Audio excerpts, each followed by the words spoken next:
Politics. Just the word can make you uncomfortable.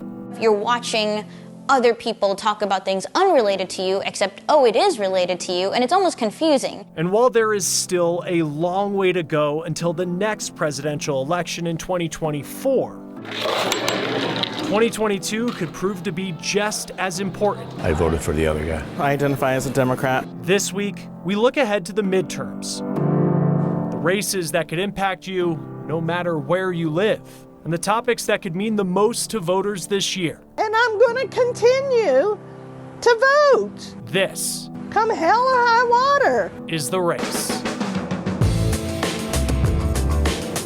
We often talk about how divided America is. We put a lot of focus on Republicans and Democrats. But if you look at the numbers, the largest group of voters isn't a member of either party. Because you want the strip, yeah? Yeah. Okay.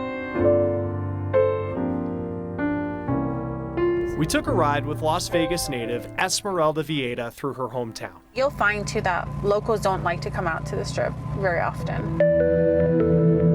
Traffic.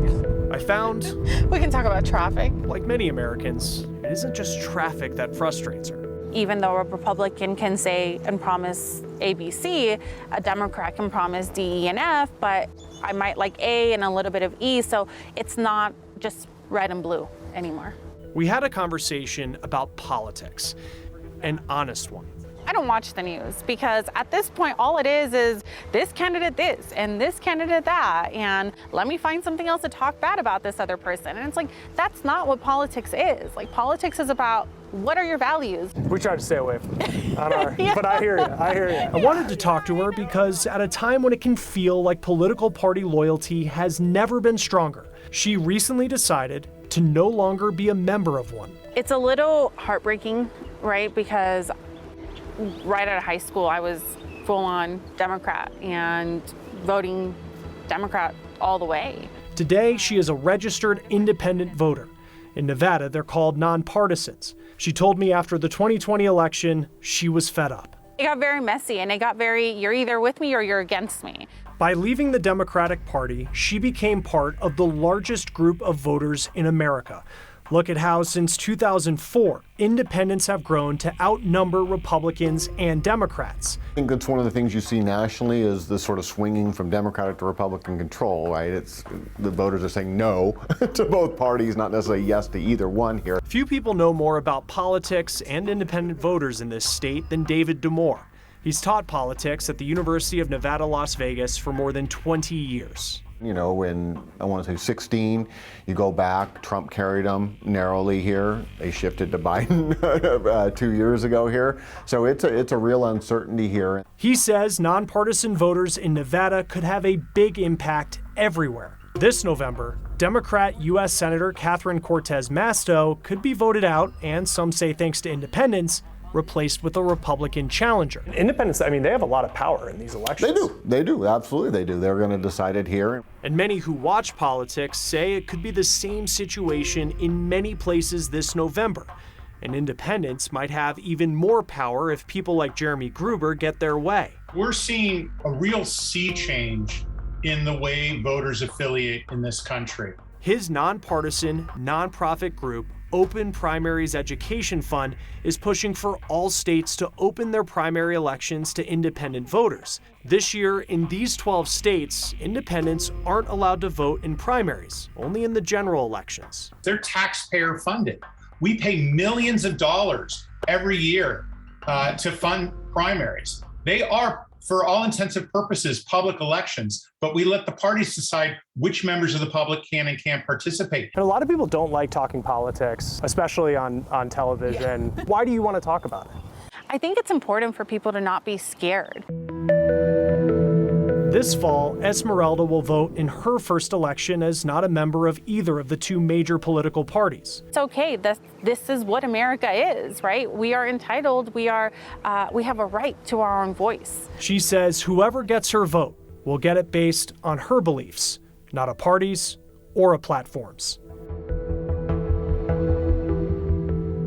The truth is, priorities of all voters are shifting. Joe St. George shows us the issues that could drive them to the polls this November.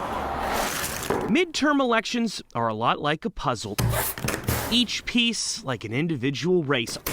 Only after it's all put together, the results final, will we really know who controls Congress. Just like some puzzle pieces are trickier than others, some congressional races are more unpredictable. To get the pulse of what people are thinking, we chose this piece and came to this place, Sandusky, Ohio, into Mr. Smith's Coffee House. The House district here is considered one of the most competitive in the country. All right. Over coffee, we found Republicans. I voted for the other guy. Democrats. I identify as a Democrat. Voters. I am 24. Of all ages. Age is just a number.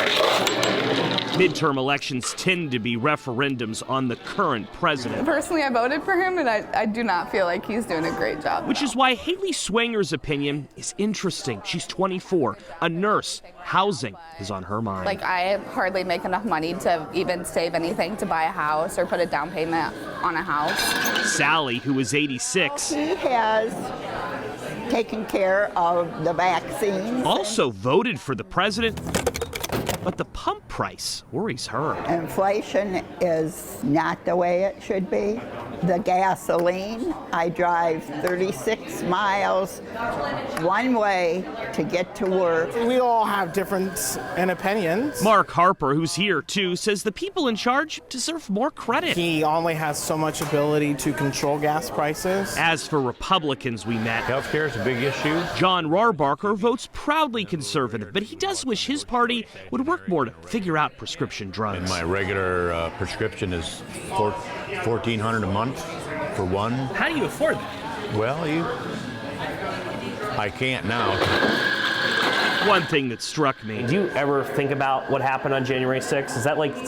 No. A lot of issues that dominate partisan talk shows It's not really one of my major things. didn't come up during my visit. Voters have other priorities. Priorities that will decide who wins later this year in the ultimate puzzle that is American politics. In Sandusky, Ohio, I'm Joe St. George.